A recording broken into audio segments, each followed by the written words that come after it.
What's going on, you guys? Welcome back to the channel. Today we're going to be taking a look at a 3.5 millimeter rope chain versus a 2.5 millimeter rope chain, and this was a request for somebody who is 5 foot 10 inches tall.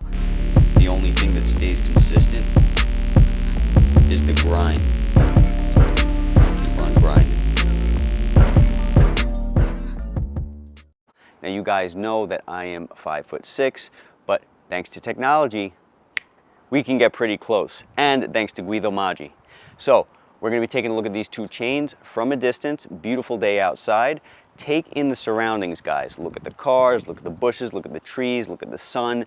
Try to see what this would look like on you from this distance. Now we're going to be taking a look at the 2.5 millimeter first, and then we're going to be taking a look at the 3.5 millimeter.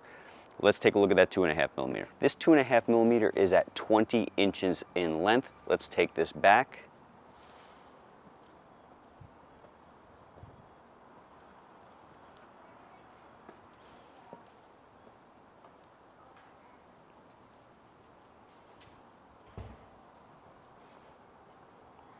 Let's go to the 3.5. In case I didn't mention it before, these are both 20-inch chains. This is the 3.5 millimeter. And keep in mind, guys, I am 170 pounds today, and today I am 5'9", not 5'6", 5'9", thanks to these shoes that I have on, okay? So take it in.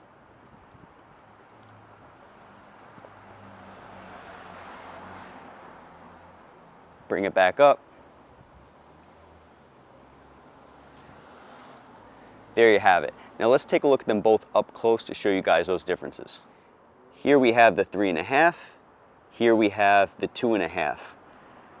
Now this 3.5 is looking gigantic when compared to the 2.5. But if you take back a look at the footage, the 2.5 actually isn't looking too bad. And as we've mentioned on the channel, and as many seasoned jewelry buyers will tell you, the 2.5 will actually get you a long way because it's a rope chain.